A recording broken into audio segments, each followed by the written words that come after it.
ప్రతిధ్వనికి స్వాగతం. దేశ రాజకీయ గమనం జమిలీ మజిలీ ముందు నిలిచింది. ఒకే దేశం ఒకటే ఎన్నికలు అంటున్న భాజపా నేతృత్వంలోని ఎన్డీఏ లక్ష్యం సాకారం దిశగా అడుగులు వేస్తోంది. ఈ పార్లమెంట్ సమావేశాల్లోనే అందుకు సంబంధించిన బిల్లు కూడా ప్రవేశపెట్టవచ్చనే సంకేతాలు గట్టిగా వినిపిస్తున్నాయి. ఇదే విషయంపై మాజీ రాష్ట్రపతి రామ్నాథ్ కోవింద్ కమిటీ సిఫార్సులకు ఇప్పటికే కేంద్ర మంత్రివర్గం ఆమోదం తెలపడం, వివిధ వేదికల మీద ప్రధానమంత్రి, కేంద్ర హోంమంత్రి జమిలీ మాట వినిపించటం ప్రస్తుతం చర్చకు బలం చేకూర్చుతోంది. మరి జమిలీ ఎన్నికలకు మార్గం సుగమం అయినట్లేనా? ఆ ప్రక్రియ ఎలా ఉండబోతోంది? రానున్న మార్పులు, వాటి ముందున్న సవాళ్లేంటి? ఇదే అంశంపై నేటి ప్రతిధ్వని చర్చలో పాల్గొంటున్న వారు జయప్రకాష్ నారాయణ గారు, లోక్సత్తా వ్యవస్థాపక అధ్యక్షులు, బాలలత గారు, సిఎస్బి ఐఏఎస్ అకాడమీ. ముందుగా జేపీ గారు, జమిలీ ఎన్నికలకు సంబంధించి ఎన్డీఏ ప్రభుత్వం ఏదైతే బిల్లు పెట్టబోతుందన్న సంకేతాలు బలంగా వినిపిస్తున్నాయో అందుకు సంబంధించి ప్రక్రియ ఎలా ఉంటుంది? పెద్దగా నా దృష్టిలో లోతుగా ఆలోచించకుండా హడావిడిగా తీసుకొస్తున్నారు. అందువల్ల ఇదంత సజావుగా నడవదు ఈ ప్రక్రియ. ఎందుకంటే ఒక పక్కనేమో రాజ్యాంగంలో చాలా మార్పులు అవసరం అవుతాయి, రెండో పక్కనేమో కోవింద్ కమిటీ ఇచ్చిన సిఫార్సుల ప్రకారం అవసరమైతే రాష్ట్రాల శాసనసభను ఎప్పుడు కావాలంటే అప్పుడు కుదించి ఏర్పాటు చేస్తాం. అంటే మధ్యలో రాష్ట్రాలకు మధ్యంతర ఎన్నికలు అవసరమైందనుకోండి, వాడు ఏమంటున్నారంటే మళ్ళీ ఎన్నికలు జరిగితే వచ్చే లోక్సభ ఎన్నికల దాకా మాత్రమే కాలపరిమితి ఉంటుంది. అంటే 2 ఏళ్ల ముందు అయితే 2 ఏళ్లే ఉంటుంది కాలపరిమితి. మరి అన్ని పార్టీల మధ్య, రాష్ట్రాల మధ్య ఏకాభిప్రాయం కావాలి. కాబట్టి ఇది అంత తేలిగ్గా తీరే పని కాదు. మూడోది, ఈ ప్రక్రియ అంతా కొండంద వెలుకలు పట్టడం లాంటిది. ఇంత పెద్ద ప్రక్రియ చేస్తే, రాజ్యాంగంలో ఎన్ని మార్పులు ఇంత గందరగోళం చేస్తే పెద్దగా వచ్చే ఫలితం దేశానికి ప్రజాస్వామ్యబద్ధంగా ఏం లేదు. అందుకని ఇదే అంత ఆషామాషిగా వాళ్ళు అనుకుంటే రేపు జరిగేది కాదు. పార్లమెంట్లో ఉభయ సభల్లో 3/2 మెజారిటీ లేదు.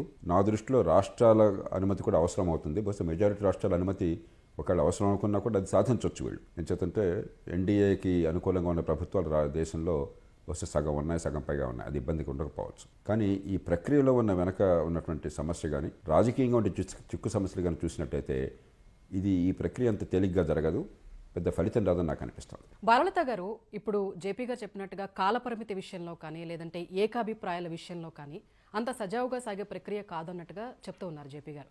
ఇప్పటి వరకు ఉన్న ప్రతిపాదనలు కానీ, మాజీ రాష్ట్రపతి రామ్నాథ్ కోవింద్ కమిటీ సిఫార్సులను బట్టి చూస్తే జమిలీ అమల్లోకి వస్తే ఇప్పుడున్న ఎన్నికల ప్రక్రియ ఎలా మారుతుంది? ఈ సెషన్లోనే, ఇప్పుడు జరుగుతున్న వింటర్ సెషన్లోనే జమిలీ ఎన్నికలకు సంబంధించిన రాజ్యాంగ సవరణ బిల్లును ప్రవేశపెట్టే అవకాశం స్పష్టంగా కనిపిస్తోంది. ఇప్పుడు కాకపోయినా వచ్చే సెషన్లో అయినా పెట్టబోతున్నారు. దీనిలో పొలిటికల్ ఎక్స్పీడియన్సీ అనేది నాకు బాగా కనిపిస్తుంది. ఇదంతా ఓ పక్కన పెడితే, ముందుగా రాజ్యాంగంలో దాదాపు 18 చోట్ల సవరణలు అవసరము. దాంతోపాటు లోక్సభ ఎన్నికలు, రాష్ట్ర అసెంబ్లీ ఎన్నికలు ఇవన్నీ కూడా సింక్రనైజ్ చేయడానికి ట్రై చేస్తున్నారనమాట. అయితే లోకల్ బాడీ ఎన్నికల్లో కూడా, అంటే స్థానిక ప్రభుత్వాలకు సంబంధించిన ఎన్నికల్లో కూడా కేంద్రం ఇప్పుడు అనుసంధానం, అంటే కేంద్రం ప్రకారం వెళ్తుంది. అండ్ ఇక్కడ దాదాపు చాలా రాష్ట్రాలు, దగ్గర 20 రాష్ట్రాలు సపోర్ట్ చేసే అవకాశం కూడా దీనికి కనిపిస్తుంది అనమాట. అయితే దీనిలో కొన్ని ప్రక్రియలో మార్పులు మాత్రం మనకు చాలా కనిపిస్తాయి. ఉదాహరణకి మళ్ళా ఓటర్స్ పోలింగ్ బూత్కి సపరేట్గా లోక్సభ ఎన్నికలకు ఒకసారి, రాష్ట్ర అసెంబ్లీ ఎన్నికలకు ఒకసారి వెళ్లాల్సిన అవసరం లేకుండా ఒకటేసారి వెళ్ళొచ్చు అనమాట. అంటే రీసెంట్గా లా కమిషన్ వాళ్ళు కూడా ఒక మాట చెప్పారు. దీనివల్ల ఓటింగ్ పర్సంటేజ్ పెరిగే అవకాశం ఉంది. అంటే వీళ్ళకి ఎట్రిషన్ లేకుండా, ఇంకా చాలా ఎందుకు ఓటు వేయాలి అనే ఆలోచన లేకుండా ఒకటేసారి ఎన్నికలు జరిగితే కనుక ఓటింగ్ శాతం పెరిగే అవకాశం కనిపిస్తుందని చెప్పారు. తర్వాత పాపులిజం, ఏదైతే ప్రజాకర్షణ పథకాలు, పాపులిస్ట్ సిండ్రోమ్ ఉందో, ఫ్రీబీస్, ఉచితాలు ఇవన్నీ ఉన్నాయో అవన్నీ తగ్గే అవకాశం ఉంటుంది. ఏదైనా ఇచ్చేది ఉంటే ఒకటేసారి వన్స్ ఫర్ ఆల్ అన్ని ప్రామిసులు చేస్తారు. పొద్దాక మోడల్ కోడ్ ఆఫ్ కండక్ట్ మనకి అమల్లోకి రాదు కాబట్టి వెల్ఫేర్ మీద, సంక్షేమం మీద ప్రభుత్వం ఎక్కువ దృష్టి పెడుతుంది. ఎన్నికల ప్రక్రియలో మార్పు వస్తాయి అన్నమాట. తర్వాత ఎన్నికల ఖర్చు, ఇప్పటివరకు మనం చూస్తే 2019 ఎన్నికల ఖర్చు దాదాపు 60,000 కోట్ల రూపాయలైంది. అన్ని ఎన్నికలు ఒకటేసారి జరిగితే ఎన్నికల ఖర్చు తగ్గే అవకాశం కనిపిస్తుంది అనమాట. ఇవన్నీ పక్కన పెడితే అపాయింటెడ్ డేట్ రోజు ఎన్నికలు జరిగిపోతే అన్ని చోట్ల రకరకాల మార్పులు కూడా మనం తీసుకురావచ్చు. ఉదాహరణకి ఒకటే ఎన్నికల జాబితా వీళ్ళు తయారు చేస్తారు. అదేవిధంగా ఒకటే ఓటర్ ఐడి తయారు చేస్తారు అందరికి కలిపి. అండ్ దేశంలో కొన్ని ప్రాంతాలు, సున్నితంగా ఉన్న ప్రాంతాలు, అన్ని చోట్ల ఒకటేసారి ఎన్నికలు పెట్టడానికి దానికి రిసోర్సెస్ కానీ, హ్యూమన్ రిసోర్స్ కానీ, స్టాఫింగ్ కానీ చాలా అవసరం అనమాట. అన్ని చోట్ల ఒకటే సమయంలో ఎన్నికలు పెట్టాలంటే ఈవీఎంస్, వీవీప్యాట్ మిషన్స్, ఇట్లా రకరకాల మిషన్స్ కూడా వీళ్ళకి ఆ టెక్నాలజీ కానీ, ఆ మిషన్స్ కానీ అన్నీ అవసరం అవుతాయి. ఎన్నికల ప్రక్రియ అనేది పూర్తి స్థాయిలో మారిపోతుంది అనమాట. కానీ భారతదేశం లాంటి దేశంలో ఇంత సమాఖ్య విధానం ఉన్న దేశంలో ఇలా ఆలోచనలు రుద్దటం అనేది ఎంతవరకు కరెక్ట్? ఇది కనుక సాధ్యమైతే మనం గమనిస్తే దాదాపు 2027-28 కల్లా జెమిని ఎన్నికలు తీసుకొచ్చే అవకాశం స్పష్టంగా కనిపిస్తోంది. దీనిలో లీగల్ కాన్స్టిట్యూషనల్ ఫార్మాలిటీస్ పక్కన పెడితే, దీనిలో చాలా కాంప్లెక్సిటీస్ ఉన్నాయి, క్లిష్టమైన అంశాలు కూడా ఉన్నాయి. ఇవన్నీ పక్కన పెడితే రాజకీయ పరంగా దీన్ని ముందుకు తీసుకెళ్తున్నారనేది కూడా స్పష్టంగా కనిపిస్తోంది. ఓకే, జేపీ గారు, ఇప్పుడు బాలలత గారు అందులో ఉన్న ప్రయోజనాల గురించి, పాజిటివ్గా ఉండే విషయాల గురించి చెప్పారు. అంటే ఓటింగ్ పర్సంటేజ్ పెరగచ్చు, 20 రాష్ట్రాలు సపోర్ట్ చేస్తాయి, కాకపోతే రాజ్యాంగంలో 18 చోట్ల సవరణల అవసరము ప్రజలకు అనుకూలంగా ఉంటుందని చెప్తూ ఉన్నారు. దీనిపై మీరేమంటారు? దీనిలో 3 మౌలికమైనటువంటి సమస్యలు ఉన్నాయి. మొట్టమొదటిది, కొన్ని రాష్ట్రాల్లో లోక్సభతో పాటు ఎన్నికలు జరుగుతున్నాయి. మన ఆంధ్రప్రదేశ్ జరిగింది, ఒరిస్సా జరిగింది, గత ఎన్నికల దాకా తెలంగాణలో జరుగుతూ వచ్చింది. అక్కడేం ఓడబడిచాం మనం. ఒకేసారి ఏకకాలంలో ఎన్నికలు జరిగిన రాష్ట్రాల్లో ఏమైనా పరిపాలన ప్రత్యేకంగా వేరుగా ఉందా? అవినీతి తగ్గిందా? సంక్షేమానికి పరిమితులు ఏమైనా వచ్చినాయా? ఏమీ లేదు. కాబట్టి ఇవన్నీ ఊహాజనితమైన ప్రయోజనాలు తప్ప నిజమైన ప్రయోజనాలు కాదు. మనకు అనుభవం కళ్ళ ముందు స్పష్టంగా కనిపిస్తోంది. మన దేశంలో మధ్యతరగతి వర్గానికి చాలా మందికి ఎన్నికలంటే బోరు కొట్టి, ఎన్నికలు అసలు అంత తక్కువ ఉంటే అంత మంచిది, సుస్థిర ప్రభుత్వం ఉండాలి, 5 ఏళ్ల పాటు వాళ్ళు నడవాలి, కలిసి ఉండాలి, ఎన్నికలు మళ్ళీ ఎన్నికలు ఏమిటి, ఈ రకమైన ఆలోచనతో తప్ప దురుద్దేశం దీనిలో ఏం లేదు. కానీ పెద్ద లోతుగా ప్రజాస్వామ్యాన్ని అవగాహన చేసుకుంటే వచ్చినటువంటి చర్చలు కాదు ఇవి. జమిలీ ఎన్నికలు జరిగే చోట అద్భుతాలు ఏమీ జరగటం లేదు, ముందు అది గుర్తించాలి. రెండోది, మౌలికంగా కోవింద్ కమిటీ చేసిన సిఫారసులో పెద్ద లోపం ఏమిటంటే, మనది ఫెడరల్ వ్యవస్థ. ఫెడరల్ వ్యవస్థలో రేపు పొద్దున అందులో మనది పార్లమెంటరీ ప్రజాస్వామ్యం, వెస్ట్ మినిస్టర్ పద్ధతి బ్రిటన్ అనుకరించి మనం ఏర్పాటు చేసుకున్నాం. కాబట్టి ఎప్పుడైనా సరే జాతీయ స్థాయిలో లోక్సభ కావచ్చు, రాష్ట్రాల్లో శాసనసభ కావచ్చు, ఆనాటి పరిస్థితుల ప్రకారం రద్దు చేసే అవసరం ఎప్పుడైనా ఉంటుంది. అది అంతర్భాగం. ఈ వెస్ట్ మినిస్టర్ వ్యవస్థలో ప్రభుత్వాన్ని రద్దు చేసి, ఆ సభను రద్దు చేసి మళ్ళీ ఎన్నికలు పెట్టడం అనేది దానిలో అంతర్భాగం. ఆ వ్యవస్థను మారిస్తే అది వేరే విషయం. వ్యవస్థను మార్చే వ్యవస్థ మాట్లాడలేదు. ఉదాహరణకు ప్రత్యక్షంగా ఎన్నికలు పెట్టారనుకోండి, అమెరికా లాగా మీరు సెపరేషన్ ఆఫ్ పవర్స్ అంటే అధికారాల విభజన. ఎన్నికైన ప్రభుత్వం వేరు, చట్టసభ వేరు. చట్టసభ ప్రభుత్వం జీవితాన్ని, మనుగడని శాసించదు. ప్రభుత్వం చట్టసభని కాలపరిమితి తగ్గించలేదు అనుకోండి, అది వేరే విషయం, అప్పుడు పూర్తిగా సాధ్యం. కానీ మన వెస్ట్ మినిస్టర్ పద్ధతిలో ఇది ఏ రకంగానూ నడవదు. ఏమంటున్నారు, పార్లమెంటు కనుక మధ్యలో మధ్యంతర ఎన్నికలు వస్తే అసెంబ్లీలు కూడా రద్దు చేసి ఎన్నికలు పెట్టాలంటున్నారు. మరి మీరు నడపలేకపోతే రాష్ట్రంలో ఎందుకు 5 ఏళ్ళు ఎన్నుకున్న ప్రభుత్వం ఎందుకు పోవాలా? ఏ కారణంగా రాష్ట్రంలో మధ్యంతర ఎన్నికలు వస్తే మళ్ళీ ఎన్నిక పరిమిత కాలానికి మాత్రమే, అంటే మిగిలిన కాలానికి మాత్రమే వస్తుంది, మళ్ళీ పార్లమెంటు ఎన్నికలు అంటున్నారు. అంటే రాష్ట్రాలని పూర్తిగా పార్లమెంటుతో సంధానం చేసేసి రాష్ట్రానికి 5 ఏళ్ల కాలం పరిమితిని లేకుండా చేశాం. అది ఫెడరల్ వ్యవస్థలో మంచిది కాదు. పూర్తిగా నా దృష్టిలో అది రాజ్యాంగ విరుద్ధం కూడా కావచ్చు. ఫెడరల్ వ్యవస్థకి విఘాతమవుతుంది. అన్నిటికంటే ముఖ్యమైనది రాజకీయ సమస్య ఏమిటంటే, ఇప్పటికి కూడా మన ప్రజలకు ఓటు ఎవరికి వేస్తున్నామో సరిగ్గా తెలియదు. పంచాయతీ, మున్సిపాలిటీ, అసెంబ్లీ, పార్లమెంట్ అన్నిటికీ ఒకే రీతిని ఓటేస్తున్నాం. ఏ స్థాయిలో ప్రభుత్వం ఏ పని చేస్తుంది అని బేరీజు వేసి ఓటు వేయటంలా. అధికారము, బాధ్యత ప్రధానంగా ప్రజలకు అందుబాటులో ఉండేది ప్రస్తుతం మన దేశంలో పరిస్థితుల్లో రాష్ట్రాన్ని చూసి 190 మంది ఓటేస్తున్నారు. పార్లమెంట్కి వేస్తున్నారు, పంచాయతీకి వేస్తున్నారు. మనం ప్రజాస్వామ్యంలో పరిణతి కావాలంటే ప్రజలకు మరింత అవగాహన పెరగాలి. పార్లమెంట్కి ఎందుకు ఓటేస్తున్నామో, ఎవరికి వేస్తున్నామో, వాళ్ళ నుంచి ఏం ఆశిస్తున్నామో, అసెంబ్లీకి ఎవరికి వేస్తున్నామో, ఏం ఆశిస్తున్నామో, పంచాయతీకి, మున్సిపాలిటీకి ఎవరికి వేస్తున్నామో, ఏం ఆశిస్తున్నామో అని అర్థమయ్యేట్టుగా వ్యవస్థను మార్చాలి. కానీ మరింత కలగాపులగం చేసి ఎవరికి ఇస్తున్నా తెలియకుండా ఏదో కాశీకి వెళ్ళమంటే కాశీకి వెళ్ళినట్లాగా పరమానంద శిష్యులాగా ఓటు వేశాము, అమ్మాయి ఈ తతంగం అయిపోయింది అనుకుంటూ అనిపిస్తే ప్రజాస్వామ్యం పరిణతి చెందదు, మరింత గందరగోళం వస్తుంది దీర్ఘకాలంలో. అంచేత నా దృష్టిలో ఇది రాజకీయంగా ఏకాభిప్రాయమో కష్టమో, ఒకవేళ వచ్చినా కూడా ప్రయోజనాలు కూడా దేశానికి రావు. ఓకే, బాలలత గారు, ఇప్పుడు జేపీ గారు చెప్తూ ఉన్నారు ఏకాభిప్రాయం రావటం కష్టం, అలాగే చాలా కీలక అంశాలు ప్రస్తావించారు. కేంద్ర ప్రభుత్వం నడపలేకపోతే రాష్ట్రాలు ఎందుకు దానికి అతీతులు అవ్వాలనేది, అసలు దీనికి సంబంధించి అసలు పరిమితులు ఏంటి, మీ అభిప్రాయం ఏంటి? ఫెడరల్ వ్యవస్థకి ఇది విరుద్ధం. అది చాలా రాష్ట్ర ప్రభుత్వాలు, చాలా పొలిటికల్ పార్టీస్ కూడా చెప్తున్నాయి. ముఖ్యంగా తృణమూల్ కాంగ్రెస్ కావచ్చు, తర్వాత మనకి డిఎంకే కావచ్చు, ఆమ్ ఆద్మీ పార్టీ కావచ్చు, అందరూ కూడా దీన్ని వ్యతిరేకిస్తున్నారు. రామ్నాథ్ కోవింద్ కమిటీకే దాదాపు 47 పార్టీలు అభిప్రాయాలు ఇస్తే 32 పార్టీలు మాత్రమే దీనికి సమ్మతి తెలిపాయి. 15 పార్టీలు అసలు దీన్ని అపోజ్ చేశాయన్నమాట. వీళ్ళందరూ కూడా ఇది రాజ్యాంగ స్ఫూర్తికి విరుద్ధం, బేసిక్ స్ట్రక్చర్కి విరుద్ధం, డెమోక్రటిక్ వాల్యూస్కి విరుద్ధం అని చెప్తున్నారు. దీనికి ఎవిడెన్స్ కూడా ఉంది. ఎప్పుడైతే ఎన్నికలు రాష్ట్రాలకి, కేంద్రానికి ఒకటేసారి జరిగాయి, అంటే లోక్సభకి, స్టేట్ అసెంబ్లీస్కి ఒకసారి జరిగాయో, చాలాసార్లు ఏమవుతుందంటే లోక్సభకి పెద్ద పెద్ద పొలిటికల్ పార్టీస్ ఏవైతే నేషనల్ పార్టీస్ ఉన్నాయో వాటికి ఉన్న స్ట్రెంగ్త్ ప్రకారం ఎక్కువ ఓటింగ్ పర్సెంట్ నేషనల్ పార్టీస్కి వెళ్తుంది, తక్కువ ఓటింగ్ పర్సెంట్ లోకల్ పార్టీస్కి వస్తుందని ప్రధానమైన కారణం ఏంటంటే ఒక ఓటరు, భారతదేశంలో ఒక ఓటరు జనరల్గా క్రాస్ ఓటింగ్ అనే విషయంలో చాలా ఆలోచిస్తాడు. అంటే రీజనల్ పార్టీకి ఓటేయకుండా పోలింగ్ బూత్కి వెళ్ళాక 2 లోక్సభకి స్టేట్ అసెంబ్లీకి నేషనల్ పార్టీకి ఓటేసే అవకాశం ఎక్కువ కనిపిస్తుంది. ఇది ఫెడరల్ విధానాన్ని దెబ్బతీస్తుందని చెప్పి కూడా వాదిస్తున్నారనమాట. కానీ ఇప్పుడున్న పరిస్థితుల్లో మనం చూస్తే ఈ బిల్లు పాస్ అయ్యే అవకాశం, ఎందుకంటే రాజ్యాంగ సవరణ బిల్లులు 2 ప్రవేశపెడతారు, ఒక ఆర్డినరీ బిల్లు ప్రవేశపెట్టే ఆలోచనలో ఉన్నారంట. ఈ రాజ్యాంగ సవరణ బిల్లు ఒక బిల్లుకు మాత్రమే రాష్ట్రాల సమ్మతి అవసరం, ఒక బిల్లుకి కేంద్రంలో లోక్సభ రాజ్యసభలో సమ్మతి ఉంటే సరిపోద్ది అనమాట.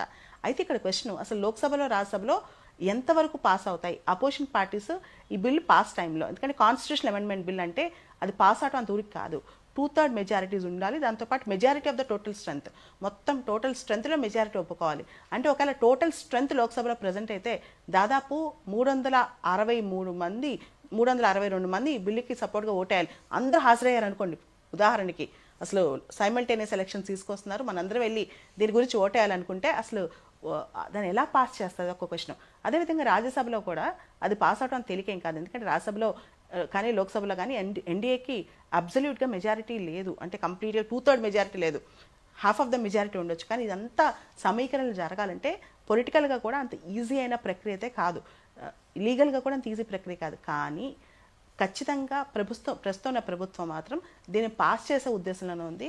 2027 టైంకి ఖచ్చితంగా జమిలీ ఎన్నికలు తెస్తేనే ప్రభుత్వం మనుగడ అని కూడా ఆలోచించే దీనిలో ఉందన్నమాట. కాబట్టి ఏది చేసినా సరే ఈ బిల్స్ పాస్ చేస్తారు, ఈ ప్రక్రియ మొత్తం మొదలెడతారు, తర్వాత సెన్సస్ డీలిమిటేషన్ కూడా స్టార్ట్ అవుతాయి. 2027-2028కి వచ్చే ఎన్నికలు మాత్రం మనం జమిలీ ఎన్నికలు దాదాపు చూడబోతామని నా ఉద్దేశం. ఓకే, జేపీ గారు, ఇప్పుడు బాలలత గారు చెప్తూ దాదాపుగా ఆపు తృణమూల్ సహా 15 రాష్ట్రాలు వ్యతిరేకంగా ఉన్నాయని చెప్తూ ఉన్నారు. అలాగే ఇంత వ్యతిరేకత ఉన్నా కూడా ప్రభుత్వం ఎందుకంత మొండిగా వెళుతూ ఉంది? ఎందుకంటే ఆల్మోస్ట్ 15 పార్టీలు అపోజ్ చేయడం అంటే మామూలు విషయం కాదు. అసలు అందులో వారికున్న రాజకీయ ప్రయోజనాలు ఏంటి? స్వప్న, నా దృష్టిలో పెద్దగా రాజకీయ ప్రయోజనం లేదు. వాళ్ళు కూడా దురుద్దేశంతో చేయట్లా, ఏదో మంచి సాధిస్తామని నమ్మకం ఉన్నది. ఎలక్షన్లు మళ్ళీ వస్తున్నాయి, అందరికీ ఎలక్షన్లు అంటే విరక్తి కలిగిన మాట వాస్తవం ఈ దేశంలో. మనకు కూడా ఏమిటింత ఈ ప్రచారం, ఈ గందరగోళం, ఈ పాటాటోప, నిన్న ఎలక్షన్లు మళ్ళీ ఎలక్షన్ పెడుతున్నారు, ఇన్ని తాయిలాలు ఇస్తున్నారు, పిచ్చిగా ఉంది, ఇంత ఖర్చు పెడుతున్నారని మనకు అనిపిస్తుంది. ఆ రకమైనటువంటి నిస్పృహతో, విసుగుతో అన్నీ కలిపెట్టేస్తే పోవాలా, మళ్ళీ 5 ఏళ్ల దాకా గొడవ ఉండదు అని చెప్పిన ఆలోచనతో తప్ప అంతకుమించి రాజకీయంగా ఆలోచించట్లా నా దృష్టిలో. నేను ఇందాక చెప్పాను, 2 మౌలికమైన విషయాలు ఉన్నాయి. మొట్టమొదటిది, ప్రజలకి ఎవరికి ఓటేస్తున్నామో తెలియకపోతే, ఏ స్థాయిలో ఏం చేస్తారో అర్థం కాకుండా ఓటు వేస్తే ప్రజాస్వామ్యం మరింత గందరగోళం అవుతుంది, కాబట్టి బాగుపడదు. రెండోది, జాతీయ పార్టీలకి ప్రయోజనం కూడా ఉండదు. ఉంటుంది అనుకుంటే, ఉదాహరణ కర్ణాటక ఉంది, అక్కడ రాష్ట్రంలో బీజేపీ మీదో ప్రభుత్వం మీదో కోపం వచ్చినప్పుడు అసెంబ్లీలో ఓడించారు. లోక్సభ ఎన్నికలు రాగానే బ్రహ్మాండంగా బీజేపీకి సీట్లు వచ్చినాయి. 2 కలిపేస్తే ఆ కోపం అంతా బీజేపీ జాతీయ స్థాయి మీద పడుతుంది. అంచేత విరివిడిగా ఉన్నట్టయితే అందులో మనకి ఆవేశపూరితమైనటువంటి ఎన్నికలు మన దేశంలో ఇప్పుడు కూడా ప్రజలు ఇమోషనల్గా ఓటేస్తారు, పెద్దగా లోతుగా ఆలోచించరు. ఒకసారి ఎమోషనల్గా ఓటేసిన తర్వాత ఆ వేడి చల్లారిపోయిన తర్వాత కొంచెం నింపాదిగా ఆలోచించే అవకాశం ఉంటుంది. కలిపేస్తే ఆ అవకాశం తక్కువ ఉంటుంది. కాబట్టి జాతీయ పార్టీల ప్రయోజనం కూడా ఏముండదు, ఉంటుంది అనుకుంటున్నారు అంతే. ఇది భ్రమ తప్ప ఇంకోటి లేదు. అంచేత ఏ రకంగా చూసినా కూడా మీరు కావాలంటే మళ్ళీ 6 నెలలకోసారి ఎన్నికలు దేశమంతా రాకుండా వీరున్నంత మేరకు 5 ఏళ్ల పరిమితిలో మధ్యలో 2 సంవత్సరాలకు ఒక ఎన్నికలు వచ్చేట్టు చేద్దాం. పెద్ద కాస్త చిన్న మార్పులతో అది సాధ్యమవుతుంది. అలాగే ఉప ఎన్నికలు ఉన్నాయి. ఉప ఎన్నికలు పెడితే నాకు మొన్ననే ఒక పక్క రాష్ట్రం నుంచి చాలా అత్యంత కీలకమైన నాయకుడు ఒక ఆయన ముఖ్యమంత్రి స్థాయిలో నాయకుడు, చాలా పెద్ద నాయకుడు, ప్రస్తుతం మంత్రిగా ఉన్నాడు. ఆయన చెప్తున్నాడు, బై ఎలక్షన్లు పెట్టామండి, ఒక్కొక్క చోట 100 కోట్లు ఖర్చు పెట్టాల్సి వచ్చింది అని చెప్పిన ఒక్కొక్క పార్టీకి, అసెంబ్లీకి. అందరికీ చికాగ్గా ఉంది. కాబట్టి బై ఎలక్షన్ లేకుండా చేయొచ్చు, పెద్ద కష్టం కాదు. బై ఎలక్షన్ లేకుండా భర్తీ చేయాలంటే చిన్న రాజ్యాంగ సవరణ బై ఎలక్షన్ అందరూ ఒప్పేసుకుంటారు. ఇలాంటి ఏర్పాట్లు చేసుకోవచ్చు సులభంగా. కొండంద వెలికిన పడ్డం అనేది సరైన పద్ధతి కాదు. అంచేత ఇది ప్రజాస్వామ్యానికి పెద్దగా మంచి ప్రయోజనం ఉండదు. ఇది జరిగే పని కూడా. బాలలత గారు ఏదో ఆషామాషిగా అయిపోతూ అనుకుంటాను. మనకు ఒక పార్లమెంటరీ వ్యవస్థ ఉన్నది, రాజ్యాంగబద్ధ ప్రక్రియ ఉన్నది. 3/4 మెజారిటీ లేకుండా చేయడం సాధ్యం కాదు. ఏదో రకంగా తిమ్మిరి బమ్మిని చేస్తామంటే జరిగే పని కాదు. కాబట్టి నా దృష్టిలో ఇది అసాధ్యము, అనవసరం. ప్రతిధ్వనిలో ఇప్పుడు చిన్న విరామం తీసుకుందాం.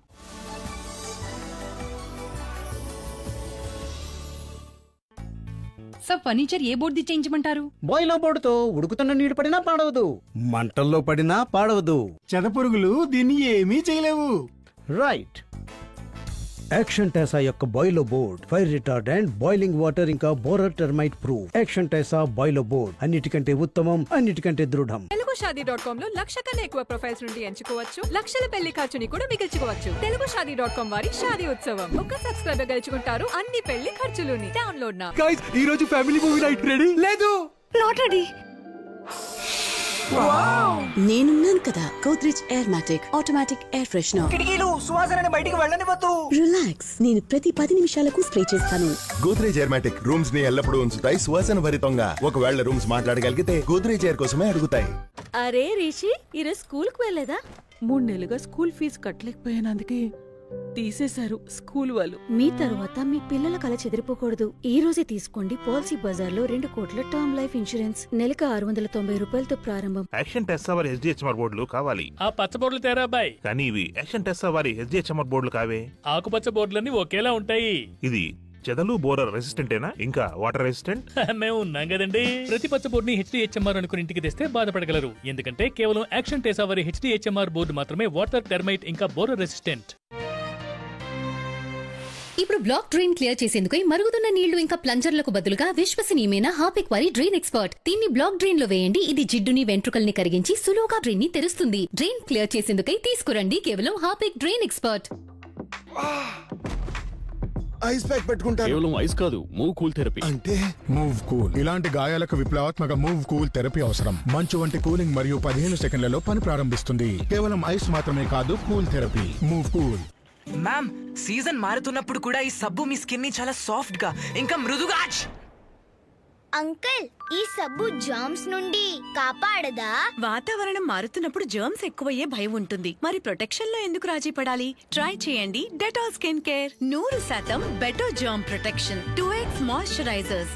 అందుచేత మారుతున్న వాతావరణంలో కూడా స్కిన్ అనిపిస్తుంది సాఫ్ట్ గా. బాగా చేస్తున్నావు సారా. పద మనం ఒక రీల్ చేద్దాం. కానీ నేను రేపు సాలాన్ కి వెళ్ళొస్తాను. రేపటి వరకు వేచి ఉండడం ఎందుకు? ఇదిగో నా 5 నిమిషాల సాలాన్. ఆర్గానిక్ అలోవెరా, మింట్ ఇంకా రోజ్ యొక్క నేచురల్ ఎక్స్ట్రాక్ట్ తో పాటు సరికొత్త wheat pure moisturised, smooth and మెరుస్తూ కనిపించే చర్మాన్ని పొందండి. స్మూత్ సాలాన్ వంటి స్మూత్ ఫినిష్ కోసం జస్ట్ వెయిట్ ఇట్. నా కలెక్షన్ ఎల్లప్పుడూ ట్రెండింగ్ లోనే ఉంటాయి. అక్షయ్, మీ కొత్త కలెక్షన్ వావ్. కానీ టాయిలెట్ లో హార్పిక్ లేదా? శక్తివంతమైన బ్లీచ్ ఉంది కదా. బెస్ట్ ఎవర్ కాదు కదా. చాలా సేపు రుద్దాను. కేవలం 5 నిమిషాల పని 10 రెట్ల మెరుగైన శుభ్రతను ఇస్తుంది. 5 నిమిషాలలోనే మెరిసేలా చేస్తుంది. అలాగే బ్లీచ్ నుండి వచ్చే ఘటన వాసనకు బదులుగా చాలా సేపటి వరకు పరిమళాలను వెదజల్లుతుంది. ఇంత మెరుపా? ఇప్పుడు హార్పిక్ నా చాయిస్. ఇప్పుడు దీన్ని ప్రయత్నించలేదా? అయితే ఏం చేస్తున్నారు? హార్పిక్ యొక్క స్పార్క్లింగ్ క్లీన్ ఇప్పుడు కొత్త లెమన్, జాస్మిన్ ఇంకా మరీన్ సువాసనలతో.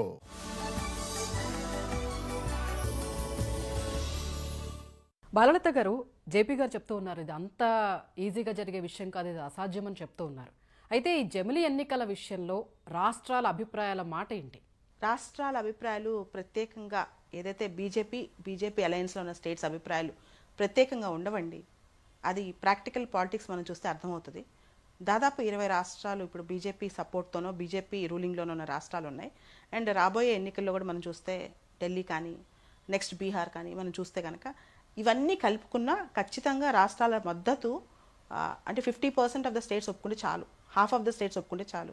కాబట్టి ఖచ్చితంగా బీజేపీకి అంటే ఎన్డీఏ ఏదైతే బిల్లు తీసుకొస్తుందో ఆ ప్రభుత్వానికే ఉంటుంది అనమాట. కాబట్టి రాష్ట్రాలు సమ్మతిస్తాయి. అండ్ లోక్సభ, రాజ్యసభలో రాష్ట్రాల కంటే కూడా ఈ బిల్లు కాస్త క్లిష్టం. లోక్సభ, రాజ్యసభలో దానిలో పాస్ అవటం మాత్రమే. కానీ అంటే ఇప్పుడు ప్రతి రాష్ట్ర అసెంబ్లీలో దీని గురించి చర్చ జరగాలంటారా? కేరళ అసెంబ్లీ ఆల్రెడీ ఈ బిల్లుకు సంబంధించి, ఈ జమిలీ ఎన్నికలకు సంబంధించి ఇది వద్దు, ఇది రాజ్యాంగ విరుద్ధం అని చెప్పి కేరళ అసెంబ్లీ ఆల్రెడీ చర్చించింది. దీని మీద ఒక తీర్మానం కూడా తీసుకొచ్చిందండి. అదేవిధంగా స్ట్రాంగ్ లీడర్స్ స్టాలిన్ కానీ మమతా బెనర్జీ కానీ చాలా పెద్ద పెద్ద లీడర్స్, అంటే చాలా వాయిస్ ఉన్న లీడర్సే దీన్ని అపోజ్ చేస్తున్నారు. ఎంత అపోజ్ చేసినా ఇప్పుడున్న రాజకీయ సమీకరణ దృష్ట్యా గవర్నమెంట్ మాత్రం దీన్ని, సెంట్రల్ గవర్నమెంట్ మాత్రం దీన్ని పుష్ చేద్దామని ట్రై చేస్తుందని నాకు వచ్చిన ఇన్ఫర్మేషన్ అండి. జేపీ గారు, ఖచ్చితంగా 2027లో జమిలీ ఎన్నికలు జరిగి తీరుతాయని బాలలత గారు చెప్తూ ఉన్నారు. ఒకవేళ జమిలీ ఎన్నికల భావన బిల్లుగా మారి అమల్లోకి రావడం ఖాయమే అయితే చాలా మందిలో ఉన్న ఒక క్వశ్చన్ ఏంటంటే న్యాయ సమీక్షకు నిలబడుతుందా? ఈ విషయంలో కోర్టుల పాత్ర ఏంటి? ఒకే ఒక్కటి పెద్ద చిక్కు సమస్య ఉన్నది. లోక్సభతో ముడిపెట్టి అసెంబ్లీ కాల పరిమితిని తగ్గించడం కానీ, లేకపోతే లోక్సభ రద్దు అయితే అసెంబ్లీ కూడా దాంతోపాటు రద్దు చేయడం కానీ, ఇది ఖచ్చితంగా రాజ్యాంగబద్ధంగా చాలా ప్రశ్నాత్మకమైనటువంటిది. ఇది కోర్టులో నిలబడిపోవచ్చు. ఎంచేతంటే basic structure of the constitution చెప్పన్నప్పుడు రాజ్యాంగ మూల స్వభావాన్ని మార్చొద్దన్నప్పుడు దానిలో మూల స్వభావంలో కీలకమైన అంశం ఫెడరలిజం. ఫెడరలిజం అంటే జాతీయ స్థాయి ప్రభుత్వం వేరు, రాష్ట్రంలో ప్రభుత్వం వేరు. జాతీయ స్థాయి ప్రభుత్వం బాధ్యతలు వేరు, రాష్ట్రంలో ప్రభుత్వం బాధ్యతలు వేరు. రెండూ కూడా సర్వసత్తాక ప్రభుత్వాలు. జాతీయ స్థాయిలో తుది సార్వభౌమాధికారం ఉన్నా కూడా దేశ రక్షణ లాంటి విషయాల్లో రాష్ట్రం విషయాల్లో జాతీయ స్థాయి జోక్యం చేసిన అవకాశం లేదు.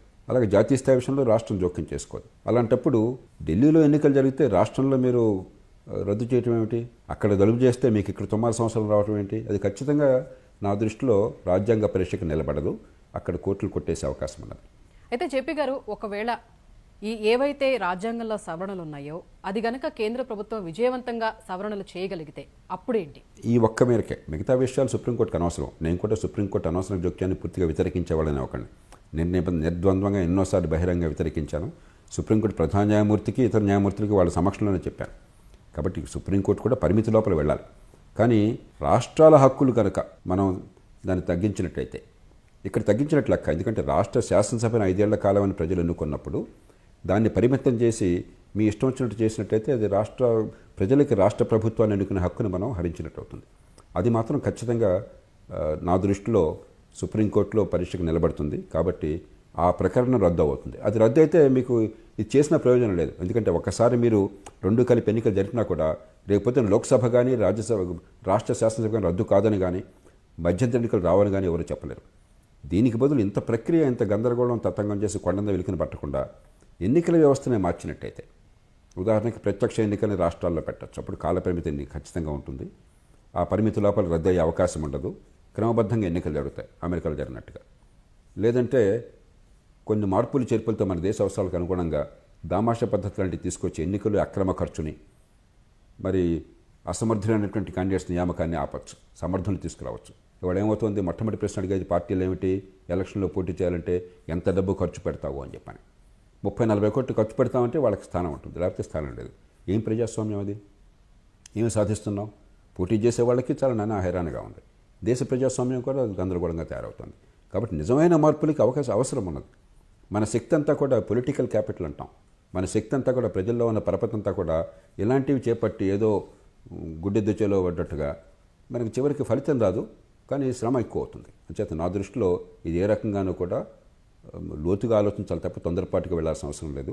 దానివల్ల దేశం సమయం వృధా అవుతుంది, దేశంలో పెద్ద రాజకీయంగా రచ్చ అవుతుంది, దేశ ఆర్థిక అభివృద్ధి కుంటుపడుతుంది. వరలత గారు, జేపీ గారు అంటున్నారు ప్రత్యక్ష ఎన్నికలు కనుక జరిపితే ఎన్నికల వ్యవస్థలో మంచి పరిణామాలు ఉంటాయని అంటున్నారు. మీరు చాలా దేశాలు అధ్యయనం చేస్తున్నారు కాబట్టి మీ అభిప్రాయం ఏంటి? సౌత్ ఆఫ్రికా కావచ్చు, బెల్జియం కావచ్చు, స్వీడన్ కావచ్చు, ఇలాంటి రకరకాల దేశాలు ఇలాంటి వ్యవస్థలు ఒకసారి పెట్టి చూశారు. కానీ భారతదేశం కంటే కూడా ఆ దేశాలు చాలా చిన్నవి. ఇండియా ఒక దేశంగా it is more diversified than Europe as a continent. యూరోప్లో ఒక ఖండంలో ఉన్నంత భిన్నత్వం ఇండియా ఒక్క దేశంలోనే అంతకంటే ఎక్కువ ఉందన్నమాట. ఇటువంటి దేశంలో ఖచ్చితంగా భిన్నత్వానికి మనం దాన్ని ప్రమోట్ చేయాలి, ప్రోత్సహించాలి. కానీ క్వశ్చన్ ఏంటంటే, జేపీ సార్ చెప్పిందంతా రైటే, కానీ ప్రజలంతా మెచ్యూర్డ్గా ఉన్నారా? ఇప్పుడు ఎన్ని state governments, BJP rule state governments కానీ, లేదా బీజేపీ అలయన్స్లోని స్టేట్ గవర్నమెంట్స్ కానీ ఇప్పుడు జెమిని ఎన్నికలు వ్యతిరేకిస్తామని బయటకు వచ్చి గట్టిగా చెప్పగలవు చెప్పండి? అంటే ఐడియలిజం మంచిదే పాలిటిక్స్లో, అలా ఉండాలని మేము కోరుకుంటాం, డెమోక్రసీ ఉండాలి, ఫెడరలిజం ఉండాలని. కానీ భారతదేశంలో నిజంగా ఫెడరల్ స్ఫూర్తి ఉందా? రాష్ట్రాలకు నిజంగా అంత స్వయం ప్రతిపత్తి ఇస్తుందా కేంద్ర ప్రభుత్వం? బడ్జెట్లో చూసుకున్నా, ఎక్కడ చూసుకున్నా, ఎక్కడైతే బీజేపీ రూల్ స్టేట్స్ ఉన్నాయో, అలయన్స్లో ఉన్న స్టేట్స్ ఉన్నాయో వాటికే కదా ప్రయోజనాలు వస్తున్నాయి. ఇప్పుడు ఆ స్టేట్స్ కాదంటాయా? ఆ రాష్ట్రాలు వచ్చి ఎన్డీఏ బిల్ తీసుకొస్తే మాకు ఒప్పుకో, అందరికీ తెలుసు అది తప్పని, కానీ ఒప్పుకుంటాయా? నేను ప్రాక్టికల్గా చెప్పాను. ప్రాక్టికాలిటీ ఏంటంటే అందరూ కూడా ఏదైతే బీజేపీ సపోర్టింగ్ స్టేట్స్ ఉన్నాయో అవన్నీ కూడా ఇప్పుడు ఎన్డీఏలో ఈ సైమల్టేనియస్ ఎన్నికలకే సపోర్ట్ చేయడానికి వెళ్తాయి. వెళ్ళినప్పుడు ఇంకా తప్పనిసరిగా అందరూ మద్దతు ఇస్తారనమాట. ఇటువంటి సందర్భంలో గట్టిగా ఓకల్గా వాయిస్ ఇప్పాల్సింది లోక్సభలో ఉన్న strong opposition parties, India alliance. వాళ్ళు ఏమాత్రం అందరూ ప్రెజెంట్ అయ్యి బిల్లుకి ఓటు వ్యతిరేకంగా వేసి అలా చేస్తే లోక్సభలో ఇబ్బంది వస్తుంది. కానీ బిల్లు మాత్రం సాధారణమైన పరిస్థితుల్లో పాస్ అయ్యే అవకాశం కనిపిస్తుంది అనమాట. భారతదేశం సర్కమ్స్టాన్సెస్లో పరిశీలిస్తే మనం ప్రాక్టికల్గా మన రాష్ట్రాలు ఎంతవరకు ఆ ఫ్రీడమ్ని ఎంజాయ్ చేస్తున్నాయి, ఆ సోవనిటీని ఎంజాయ్ చేస్తున్నాయి అనేది మనం ఆలోచించాలి. ఓకే జేపీ గారు, జమిలీ ఎన్నికలు కనుక అమల్లోకి రావాలంటే రాజ్యాంగంలో ఏ సవరణలు కావాలి, అలాగే ఎన్డీఏ బలాబలాలు చూస్తే మీకేమనిపిస్తుంది? సవరణలు చాలా ప్రకటనలు కావాలి. కొన్ని మౌలికమైన సవరణలు చేసిన తర్వాత కాన్సిక్వెన్షియల్ సవరణలు చాలా చోట్ల ఉంటాయి. సభ రద్దు విషయం గురించి కానీ, సభ కాల పరిమితిని గురించి కానీ, లేకపోతే ఎన్నికలు జరపడాన్ని గురించి కానీ రకరకాల మార్పులు కావాలి. కానీ మౌలికంగా చాలా పెద్ద విన్యాసం కావాలి. నేను చెప్పాను, కొండను వెలుగుని పట్టాల్సి వస్తుంది. ఇక ఈవేళ తల్లకిందులుగా తపస్సు చేసినా కూడా పార్లమెంట్ ఉభయ సభల్లో 3/2 మెజారిటీ అసాధ్యం. అది తెలిసి ఈ ప్రక్రియ ఎందుకు చేపడుతున్నారు అనేది నాకు కొంచెం ఆశ్చర్యంగా అనిపిస్తుంది. కొన్ని సందర్భాల్లో ప్రభుత్వాలు అంత లోతుగా ఆలోచించవు, ఏదో హడావిడిగా చేస్తారు. కానీ అది పరిణతి చెందిన రాజకీయం కాదు. పరిణతి చెందినప్పుడు అందరికీ అవసరమైంది, ఈ దేశ ప్రజలను కాపాడేది, మనకి వ్యవసాయ చట్టాలు తీసుకొచ్చారు. నేను పూర్తిగా మద్దతు ఇచ్చాను. అవి చాలా అవసరం దేశానికి. పార్లమెంటుకి సర్వాధికారాలు ఉన్నాయి అవి చేయడానికి. ఎంత గందరగోళం జరిగిందో మనం చూసాం. తొందరపాటుగా చేసిన కారణంగా. మంచివి కూడా, అందరు పనికొచ్చేవి. ఈ దేశంలో ప్రతి ఆర్థికవేత్త ఎలాంటి కావాలని కోరుకున్నారు. విజ్ఞత గల ప్రతి ఒక్కరికి ఇది అవసరమేంటో తెలుసు. అయినా కూడా నడపలేకపోయాం. కాబట్టి ప్రజాస్వామ్యంలో రాజు తలుచుకుంటే జరుగుతుందనుకున్నది చాలా పొరపాటు. ప్రధానమంత్రి గారికి సంకల్పం ఉండొచ్చు, ఆయన పార్టీ మీద ఎన్డీఏ మీద పట్టుండొచ్చు.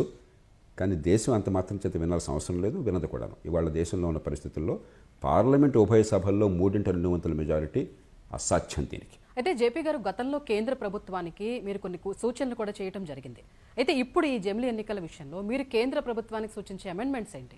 ప్రతి 3 నెలలకు 6 నెలలకు ఎన్నికలు కాకుండా ఒక మధ్యలో ఒకసారి 5 ఏళ్ల కాల పరిమితిలో, సో 2-2.5 ఏళ్లకు మిగతా ఎన్నికలు జరిగేట్టుగా కాస్త మార్పులు చేర్పులతో చేయడం సాధ్యమవుతుంది. అప్పుడు ఎన్నికల్లో కొంతైనా స్పష్టత వస్తుంది. ఉప ఎన్నికలు అవసరం లేకుండా రాజ్యాంగ సవరణ చేయొచ్చు. బహుశా అన్ని పార్టీలు ఒప్పుకుంటాయి. ఎందుకంటే ఎవరికి ఉప ఎన్నికలు ఇంత డబ్బు ఖర్చు పెట్టి ఇంత హడావిడి చేసి ప్రభుత్వం అంత అస్థిరమైపోయి చేయటం ఇష్టం లేదు. కేవలం ప్రతిష్ట కోసం ఏమన్నా అనుకుంటారేమో అని చెప్పని, ఒక సీటు పోతే మనకి కొంపమునిగిపోతుందన్న భయంతో 100 కోట్లు ఖర్చు పెడుతున్నారు. సమయం అంతా పోతుంది, మళ్ళీ మధ్యలో తాయిలాలు, పరిపాలన కుంటుపడుతున్నమాట వాస్తవం. ఉప ఎన్నికలు అవసరం లేకుండా చేయొచ్చు. ఈ 2 మార్పులు మినహాయించి మీకు పెద్దగా దీన్ని చేయాల్సిన అవసరం లేదు. ఇంతే ప్రయత్నంలో దీనిలో 10వ వంతు ప్రయత్నం చేసినట్టయితే మీరు దామాషా పద్ధతి తీసుకురావచ్చు. మన దేశ అవసరాలు తగినట్టుగా మార్పులు చేర్పులు చేయొచ్చు.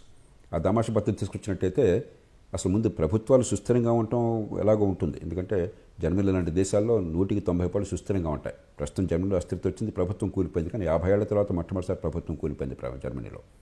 అంతకంటే ముందు ఈ డబ్బులు అవసరం ఉండదు. ఓట్ల కొనుగోలు, మరి ఆ రకమైన నేర చరిత్రలో లేకపోతే బాగా డబ్బులో కులమో వాటిని చూసే సీట్లు ఇవ్వడాలు అవి పోతాయి. ప్రజాస్వామ్యం బాగుపడుతుంది. అలాగే ప్రత్యక్ష ఎన్నిక కూర్చుని దాకా నేను చెప్పాను, జాతీయ స్థాయిలో అక్కర్లేదు. జాతీయ స్థాయిలో చాలా భయాందోళనలు ఉన్నాయి, ఏ కారణమైనా కానీ. రాష్ట్రాల్లో పెడితే అయిపోతుంది. పరిపాలన మొత్తం ఉన్నది రాష్ట్రాల్లో. మనం అర్థం కావాల్సింది ఏంటంటే, ఈ ఇంగ్లీష్ మాట్లాడే వాళ్ళకి, టీవీ చూసే వాళ్ళకి జాతీయ స్థాయిలో ప్రభుత్వము, ఫెడరల్ ప్రభుత్వము, ప్రధానమంత్రి అంతా ఉంది. కానీ ప్రజలకి నిత్య జీవితంలో అవసరమైంది రాష్ట్ర ప్రభుత్వము.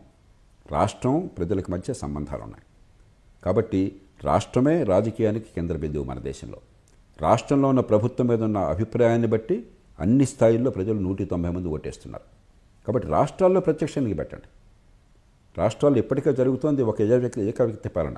ముఖ్యమంత్రి ఎవరైతే వాళ్ళదే పరిపాలన. అలాంటప్పుడు దాన్నే మనం ఖాయం చేసి నిజంగా నాయకులను ఎన్నుకుని ఏర్పాటు చేసినట్టయితే అప్పుడు ఏమవుతుందంటే ప్రభుత్వంలో అస్థిరత ఉండదు. ఎమ్మెల్యేలని మచ్చిక చేసుకోవడం కోసం చెప్పిన దుష్పరిపాలన ఉండదు. రోజు దుష్పరిపాలన, ఎమ్మెల్యేల పైరువీలు, వాళ్ళ కోసం చెప్పిన అన్ని అడ్డదిడ్డాలు తొక్కటం, వాడేమో ఇంత ఖర్చు పెట్టానన్నా నా డబ్బులు రాకపోతే ఎట్లా అని చెప్పంటాం. మనం రోజు చూస్తున్నాం ఎంత భయంకరంగా ఉందో వ్యవస్థ. ఆ గొడవలన్నీ సమస్య పోతాయి. మంచి పరిపాలనకు అవకాశం దొరుకుతుంది. సమర్థుల్ని మంత్రివర్గంలో తీసుకోవచ్చు. అధికారాల విభజన ఉంటుంది. రాష్ట్రాల్లో మాత్రమే, జాతీయ స్థాయిలో అక్కర్లేదు. ఇట్లా లోతుగా ఆలోచించాలి. ఈవెన్ ఇప్పుడు ఈ ప్రతిపాదన ఏదైనా కూడా నా మనసులో బుద్ధి పుట్టింది కాబట్టి ఆ పాఠం చేయాలంటే సాధ్యం కాదు. ఒకవేళ మీ మనసులో ఆలోచన సరైనదైనా కూడా, హేతుబద్ధమైనా కూడా ఏకాభిప్రాయాన్ని సాధించాలి. చాలా ఓపికగా కూర్చుని మాట్లాడాలి అందరితో. అయితే జేపీ గారు, ఇప్పుడు మీరు అన్నట్టుగా దామాషా పద్ధతిలో నిర్వహించడానికి ఇప్పుడున్న జాతీయ పార్టీలు కాంగ్రెస్ కానీ బీజేపీ కానీ వాళ్ళకున్న ఇబ్బంది ఏంటి? ఎందుకంటే గతంలో కూడా మీరు ఇచ్చిన సూచనల్ని అమలు చేసిన కేంద్ర ప్రభుత్వం ఉంది. ఖచ్చితంగా దామాషా పద్ధతి కానీ మరొకటి కానీ తీసుకొచ్చినప్పుడు దేశ ప్రజలను కాపాడాలి. కొండనాలికి మందేస్తే ఉన్నాళ్ళు కూడిపోకూడదు. మన సంస్కరణ వల్ల ఫలితాలు మరింత ఎక్కువ కావాలి. కాబట్టి దామాషా పద్ధతిలో కూడా ఇబ్బందులు ఉన్నాయి. ఒకటి, అస్థిరత్వం వచ్చే అవకాశం ఉన్నమాట వాస్తవం. ఎందుకంటే 50% ఓట్లు చాలా అరుదుగా ఒక పార్టీకి వస్తాయి. అస్థిరత లేకుండా ఏం చేయాలి, దానికి పద్ధతులు ఉన్నాయి. అట్లాగే రెండో సమస్య దామాషా పద్ధతిలో ఏమిటంటే, పార్టీ అభ్యర్థుల ఎంపిక పార్టీ నాయకులు ఇప్పటికే ఇష్టం వచ్చినట్టు చేస్తున్నారు. రేపొద్దున ఇష్టం వచ్చినట్టు చేయకుండా కొంచెం ప్రజాస్వామ్యబద్ధంగా ఎట్లా చేయాలి. మూడవ సమస్య ఏమిటంటే, దామాషా పద్ధతిలో మీకు ప్రజలకి ఆ నియోజకవర్గం నుంచి నాకు ప్రాతినిధ్యం వాళ్ళు ఉన్నారు అని చెప్పిన నమ్మకం కలగాలి. ప్రభుత్వాలు బలహీనం కావడం చేత ఎమ్మెల్యే మీద ఆధారపడుతున్నారు. దానికి ఏర్పాట్లు చేయాలి. ఇలాంటి కొన్ని ఉన్నాయి. ఆ కసరత్తు చేస్తున్నాం. ఈ దేశంలో రాజకీయ అస్థిరత లేకుండా ఉండటం కోసం, అదే సమయంలో ప్రతి కులం ఒక పార్టీగా వచ్చిందనుకోండి దేశం మొక్క చెక్కలు అవుతుంది. ప్రతి కులం పార్టీగా రాకుండా మొక్క చెక్కలు కాకుండా చేయడం కోసం చెప్పని కసరత్తు చేస్తున్నాం. ఖచ్చితంగా అన్ని పార్టీలతో కూర్చోవడం జరుగుతుంది. ఇది ఆషామాషిగా జరగదు. ఒక చర్చ అంటూ మొదలెట్టినట్టయితే ఇవాళ ప్రధానమంత్రి గారు పూనుకుని, ఇప్పుడు అదానీ కేసు మనం చూసాం. ఏమిటైంది? అదానీ అంబానీ పక్కన పెట్టండి, లంచాలు లేకుండా ఒక్క కాంట్రాక్ట్ కూడా లేదని భారతదేశంలో అందరికీ తెలుసు. ఊరికి మనం మోసం చేసుకుంటే లాభం లేదు. కారణం ఏమిటి? ఎన్నికల్లో 100 కోట్లు ఖర్చు పెడుతున్నారు కాబట్టి అనివార్యంగా డబ్బులు వసూలు చేయాల్సి వస్తుంది. దాని నుంచి బయటపడే ఏర్పాటు చేయాలంటే దీర్ఘకాలికంగా ఎన్నికల సంస్కరణ రావాలి. అక్రమ ఖర్చు లేకుండా ఎన్నికల్లో నెగ్గే అవకాశం కావాలి. 100 కోట్లు 1000 కోట్లు ఖర్చు పెడితే ఎన్నికల్లో మీరు పోటీలో ఉన్నట్టు అన్న పరిస్థితి ఉన్నంతకాలం ఈ దేశం గందరగోళంగా ఉంటుంది. ఎప్పటికప్పుడు మనం నిజాయితీగా దేశ సమస్యల్ని ఎదుర్కొని పరిష్కారం చేయాలి. కాబట్టి దాని పరిష్కారం కనుక ఈ ప్రధాన రాజకీయ పార్టీలకి నష్టం లేకుండా ఉండేది, వాళ్ళ ప్రయోజనాలను కాపాడేది, దేశానికి కూడా మంచిగా ఉండేది వచ్చినట్టయితే, అంటే స్వామికార్యం స్వకార్యం రెండు కూడా నెరవేరినట్టయితే అప్పుడు దేశంలో సంస్కరణలు సాధ్యం తప్ప దూకుడుగా పోతేనూ రావు, బలవంతంగా చేస్తేనూ రావు. జమిలీ ఎన్నికలు అంత ఆషామాషి కాదు. దామాషా పద్ధతిలో జరిగితేనే ఎన్నికల్లో ప్రయోజనాలు, ఎన్నికల వ్యవస్థలో ప్రయోజనాలు ఉంటాయనేది జేపీ గారు చెప్తూ ఉన్నారు. అయితే ఈ జమిలీ ఎన్నికల్లో ఎన్ని ప్రయోజనాలు ఉన్నాయో అన్ని పరిమితులు కూడా ఉన్నాయనేది బాలలత గారు చెప్తూ ఉన్నారు. ఇది ఇవాల్టి ప్రతిధ్వని.